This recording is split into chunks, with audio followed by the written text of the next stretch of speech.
everyone, I'm Rob. I've just finished my maths PhD, and I know I look like I have a maths PhD. I know that I look like if I ever see a woman naked, I'd say, gee whiz. You know, just staring at her chest like, this is nothing like the upside down calculator. My God. I've been learning a lot about what I look like recently. Some kids shouted at me in the street that apparently I look like Harry Potter if he watched Andrew Tate. So that's good to know. I've always been a very mathsy person. Found it very difficult to relate to art, understand art, but I've been trying to change that.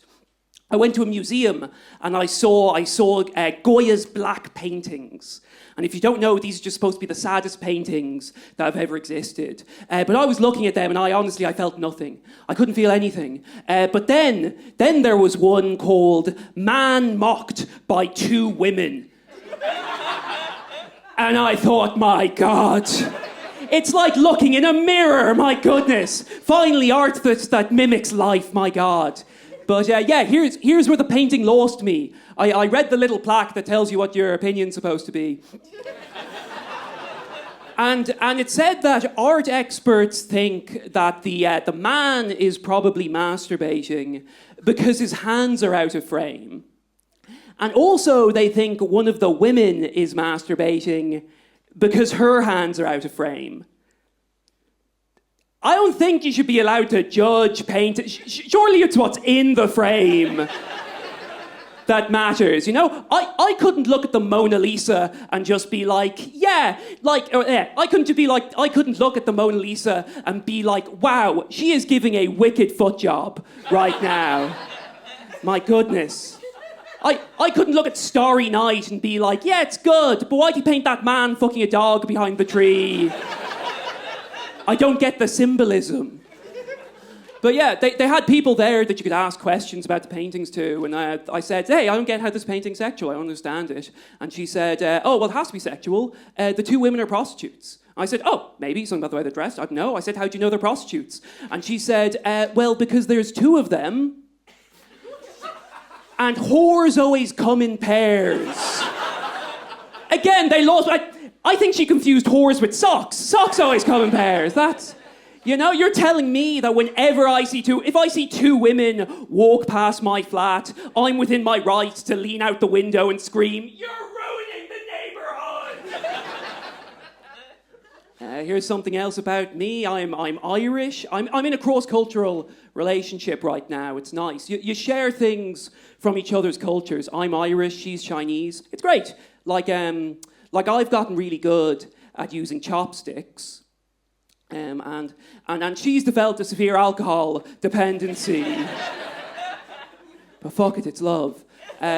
We went on a cute little date recently. We went to our local witch convention. These women, they dress as witches, they buy and sell witchy things. And I realised I was deeply jealous of these women. Because not once did I think all of these women are going to die as virgins. But if me and the boys had a wizard convention,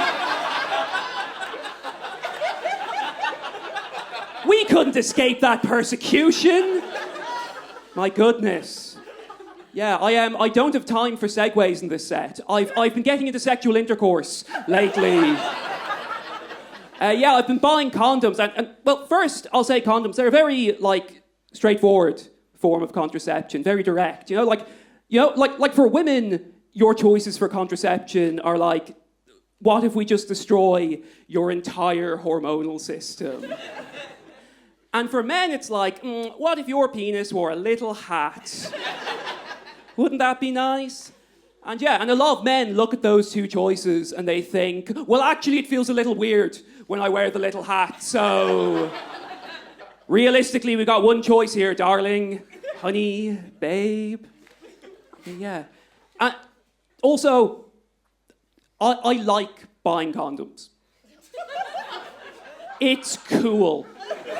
It's cool. It's the only time you can tell a complete stranger you're about to have sex. It's cool. Other men get embarrassed buying condoms and they try and buy other things to hide them. Cowards. Losers. I buy condoms. I buy other things that accentuate how fucking cool I am. You know? I'll go to a big Tesco of lots of choice, go to the person behind the counter, I'll be like, yeah, can I please have these condoms, please? Can I please have these Scorsese Blu-rays? And I'm sorry, does this Tesco sell ketamine by any chance? I'm hoping to party tonight. Yeah, the one exception to that is if you're buying like those numbing last longer condoms, then it's not cool anymore. Because now you're just saying to a stranger, hey, I'm about to have sex, but also I'm really bad at it, can you please help me? And that would be just a very embarrassing thing to admit in like the shops. Or perhaps the student comedy contest. Whoa, here's a crazy thing. I was buying some numbing condoms the other month. And I went to the self-checkout to try and save my dignity. But they scanned, but they weren't like picked up in the bagging area. So it means that the woman in the shop, she had to come over, she saw what they were, she had to punch them in manually. I was extremely embarrassed by the whole situation.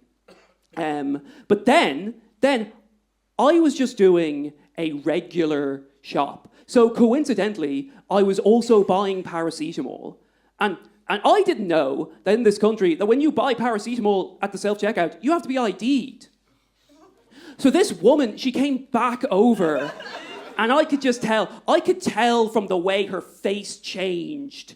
She was just thinking, oh my God, this man is doing everything he can to numb his penis. Jesus Christ. Anyway, guys, that's been my time. You've been lovely. I've been Rob McIntyre. Cheers.